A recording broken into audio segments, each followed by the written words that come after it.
গত 23শে জানুয়ারি আমরা গিয়েছিলাম 47th কলকাতা ইন্টারন্যাশনাল বুক ফেয়ারে। আর যেহেতু উইকডে ছিল, আমরা প্রত্যেকেই অফিস থেকে সোজা সেখানে চলে গিয়েছিলাম। দু একটা বইও কিনেছি। তবে একটা জিনিস দেখে দারুণ মজা পেয়েছি, বইয়ের দোকানে যত ভিড় তার চেয়েও বেশি ভিড় এই গয়নার দোকানগুলোতে। তো তারপরেই সবাই চলে এলো, বাকিরাও নিয়ে আমরা একটু এদিক ওদিক ঘুরলাম। আর তারপর দেখা হলো প্রিয়াংশুর সাথে। ওর সাথে এর আগেও আরও একবার দেখা হয়েছিল, সেটাও আমার ভ্লগে আছে। খুবই ভালো শিল্পী এবং তার চেয়েও ভালো মানুষ। আমাকে বাজিয়ে শোনালো নীলাঞ্জনা গানের সুরটা।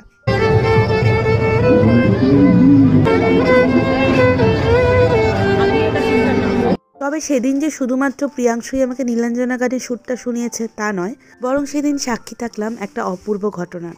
বহুদিন ধরে ইচ্ছে ছিল নচিকেতার সঙ্গে একবার মুখোমুখি দেখা করার, আর এবারের বইমেলায় আমার সেই স্বপ্নটাও পূরণ হয়ে গেল। আর এই যে সঙ্গে রইল নীলাঞ্জনা আর নচিকেতার একটা সুন্দর ছবিও।